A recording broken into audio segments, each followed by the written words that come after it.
देखिए, मैंने पहले भी बताया कि मैंने उन लोगों से कांटेक्ट किया, पार्टी के ज़िम्मेदारों से। मैंने उनको मैसेज वगैरह भी किया है।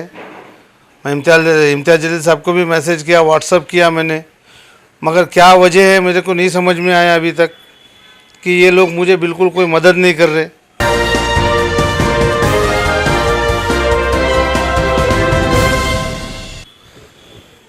अस्सलाम वालेकुम। माझा महाराष्ट्र न्यूज़ लाइव में आप सभी का स्वागत है मेरे दोस्तों। आज जिस तरीके से महानगर पालिका नांदेड़ के इलेक्शन हुए, 16 को रिज़ल्ट आया, उसी रिज़ल्ट में प्रभाग नंबर 5 के ओ के उम्मीदवार जो प्रतिनिधि है इमरान बशर भाई, इन्होंने विरोध किया था। जिस टाइम में मत मोजनी थी उसी टाइम में विरोध किया था, मगर उन्हें वहाँ से प्रतिशत नहीं मिला। उसके बाद वो महानगर पालिका के सामने बैठे धरने आंदोलन को।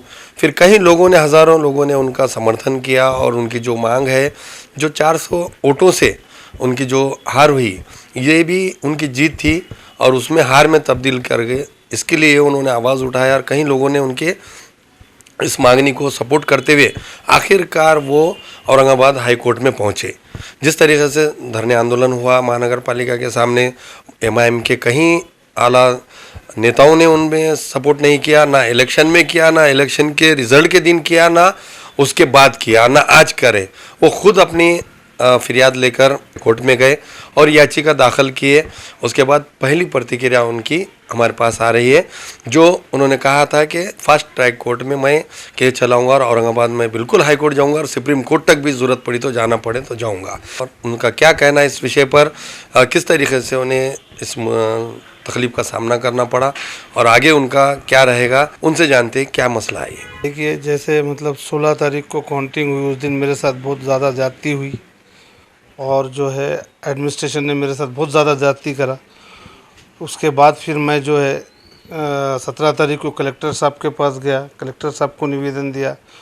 फिर मैंने उस दिन शाम में परमिशन निकाल के जो है 18 तारीख और 19 तारीख को महानगर पालिका के सामने धरना आंदोलन दिया। फिर वहाँ से कमिश्नर साहब से मेरी मुलाकात हुई। कमिश्नर साहब को मैंने एक डेलीगेशन ले जाकर दिया मैंने मेमोरेंडम।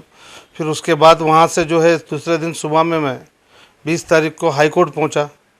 मैं हाई कोर्ट में जाके अपना प्रोसेस पूरा किया। मेरी वहाँ वकील से सारी बातें हुई, वकील से सारे मशवरे हुए मेरे। उसके बाद फिर वापस मैं नांदेड़ को आया। नांदेड़ डिस्ट्रिक्ट कोर्ट को मैंने जो है पिटीशन दाखिल किया, इलेक्शन पिटीशन दाखिल किया मैंने। और इंशाअल्लाह ये लड़ाई मेरी जारी है। जिन लोगों ने मेरे साथ ज़्यादती किया, जो लोग यहाँ पे अपने आप को यहाँ के आका मान रहे हैं, जो उनके नाम जो है बैनरों पे लगे मालक बोल के, या फिर वो बता रहे कि भाई हम फ़लाँ ताल्लुक़े के फ़लाँ शहर के बाप है, इंशाल्लाह मेरी लड़ाई इनके साथ है। और मैं तो अभी बिल्कुल इंशाल्लाह अभी अकेला लड़ रहा हूँ। मेरी कौम मेरे साथ है और सारी अवाम जो मेरे प्रभाग की जो मुझे वोट डाले, ये लोग मेरे साथ खड़े हुए हैं। जब ये लोग मेरे साथ में है तो मुझे किसी बात का डर नहीं है। इंशाल्लाह ये लड़ाई लड़ूंगा और इंशाल्लाह ये लड़ाई जीतूंगा मैं। देखिए साहब, मेरी कमिश्नर साहब से जब बात हुई, कमिश्नर साहब ने ये बोले कि भाई मेरे हाथ में सारे पावर्स है नहीं और मैं, आप कोर्ट को जाइए, कोर्ट मुझे ऑर्डर करेगा तो मैं जो भी आपको एविडेंस लगेंगे वो सारे एविडेंस मैं आपको दूंगा। और कलेक्टर साहब से भी बात हुई तो कलेक्टर साहब ने अपना लेटर कमिश्नर साहब को भेजा। उसके बाद एक कॉपी मुझे भेजा कलेक्टर साहब ने, SP साहब को एक भेजा। फिर वहाँ से मैं औरंगाबाद जब गया, मेरे साथ नाइंसाफ़ी हुई। मैंने अपने वकीलों से बात किया, सारे वकीलों से मशवरा करके मैंने ये काम किया इंशाल्लाह। और बहुत जल्द इंशाल्लाह नांदेड़ शहर के अंदर मैं अपनी तारीख़ बनाऊंगा। ये इतिहास रहेगा कि नांदेड़ के अंदर जो है इंसाफ मांगने के लिए, हक़ की लड़ाई जो लड़ने गया था, अल्लाह ने उसको कामयाब किया। सारे नांदेड़ के जो लोग हैं, इन सब की दुआएँ मेरे साथ में है। और मेरे महल्ले के और मेरे प्रभाग के जो लोग हैं, जिन्होंने मुझे पूरे जद्दोजहद से पूरा जान तोड़ के मेरे को अपने काम धंधे छोड़ के जिन्होंने मुझे वोट किया, इंशाअल्लाह मैं उनके लिए लड़ रहा हूँ ये। और मुझे ज़रूर कामयाबी मिलेगी, अल्लाह के ज़ात से उम्मीद है मुझे, और मुझे बिल्कुल कामयाबी मिलने वाली है सब। मैं डिस्ट्रिक्ट कोर्ट को आया, डिस्ट्रिक्ट कोर्ट में पिटीशन दाखिल करा और ये जो है मेरा, हाँ, ये डिस्ट्रिक्ट कोर्ट में मेरा पिटीशन डाला। ये पिटीशन नंबर है मेरा, ये पिटीशन नंबर है। ऐसा लगता है कि नांदेड़ के कोर्ट में न्याय मिलेगा। इंशाअल्लाह नांदेड़ के कोर्ट में ही न्याय मिलेगा। अगर ये लोग अगर यहाँ पे भी कुछ करेंगे तो आगे मैं आगे की भी लड़ाई लड़ूंगा। हाई कोर्ट, सुप्रीम कोर्ट मेरे लिए है, डॉक्टर भीमराव बाबा साहेब अम्बेडकर का संविधान मेरे साथ में है, तो मुझे किस बात का डर नहीं है। जब तक संविधान जिंदा है, मुझे यकीन है कि पूरा इंसाफ मुझे मिलेगा इंशाल्लाह। देखिए, मैंने पहले भी बताया कि मैंने उन लोगों से कांटेक्ट किया, पार्टी के ज़िम्मेदारों से मैंने उनको मैसेज वगैरह भी किया है। मैं इम्तियाज़ जलील साहब को भी मैसेज किया, व्हाट्सअप किया मैंने, मगर क्या वजह है मेरे को नहीं समझ में आया अभी तक कि ये लोग मुझे बिल्कुल कोई मदद नहीं कर रहे। आज भी नहीं कर रही है मेरे को, और ना मुझे किसी ने फ़ोन लगा के भी नहीं पूछा कि भाई तुमको कोई मदद की ज़रूरत है क्या, कहीं हमारी ज़रूरत पड़ रही क्या। किसी ने फ़ोन भी लगा के नहीं पूछा था मुझे। आपने काफ़ी योगदान दिया हम पार्टी के लिए, कैसे साहब? देखिए, पार्टी के लिए तो मैंने बीच में ही खाली थोड़ा सा मैं जो है ना पार्टी से दूर हो गया था, मगर मैं पार्टी का फाउंडर मेंबर हूँ साहब। जिस वक्त पार्टी यहाँ पे कुछ भी नहीं थी, जब उस वक्त हमने पार्टी का काम किया, जब 53 बच्चे जो जेल में गए थे उसके अंदर मैं भी आरोपी था। 12 दिन मैंने जेल काटा, पुलिस की मार से ही मेरे पे गुन्हे दाखिल किया गया। मैंने बहुत सारी कुर्बानियाँ दिया है पार्टी के लिए, मैंने बहुत कुछ किया है, मगर मैं ये सब सारी चीज़ें जताना नहीं चाह रहा हूँ अभी। यानी बहुत उस वक्त भी बच्चों को बहुत परेशानी उठाना पड़ा, और हम लोग ने कि नहीं बहुत काफ़ी दिन जो है उसके लिए जद्दोजहद करे, बहुत तकलीफ़ें उठाए, और उस वक्त भी मेरे साथ नाइंसाफ़ी हुई थी। मगर इस बार मेरे को उन्होंने बुलाकर मेरे को इंसाफ करे, इसलिए मैं सोचा था कि भाई ये मेरे साथ में रहेंगे और मेरी मदद करेंगे, मगर ऐसा हुआ नहीं। जैसा पिछली बार हुआ वैसे ही मेरे साथ इस बार भी हुआ। धोखा मिल गया मेरे को इस बार। परसों ही 2 दिन पहले का मैं अशोकराव चौहान साहब का एक वीडियो देखता हूँ, जिसमें उनका स्टेटमेंट है कि प्रभाग नंबर 5 में हमको लगा कि हमारे सीटों की गड़बड़ी है और हमको थोड़ा सा डर महसूस हुआ।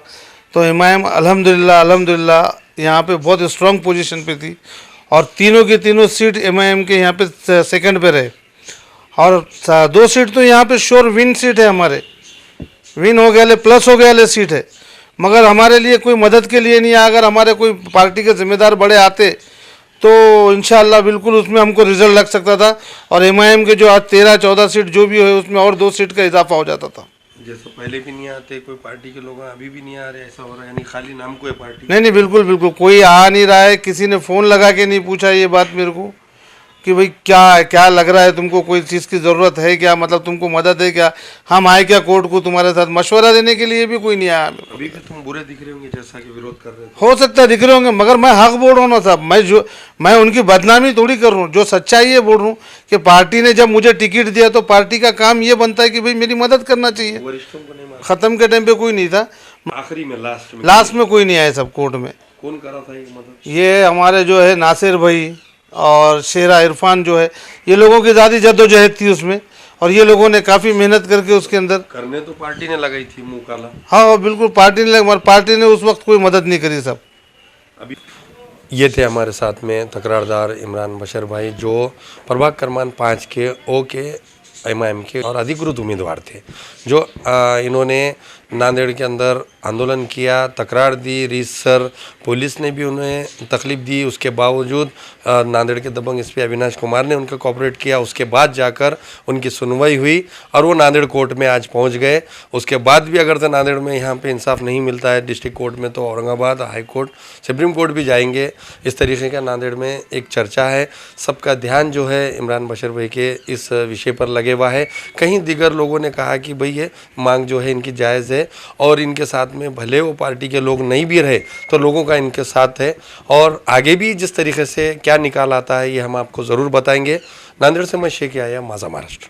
Dynamic structure and ADS construction engineer MD Sohel Abdul Hafiz, P civil, MTech structural engineer यांच्याकडे बिल्डिंग परमिशन, गुंठेवारी, architecture planning, structural designing, instrumentation and costing, interior design, row house, plotting, layout इत्यादी सुविधा उपलब्ध आहेत। यांचा पत्ता आहे Lion Eyes hospital, Jangamwadi, near workshop corner, Shrinagar, Nanded.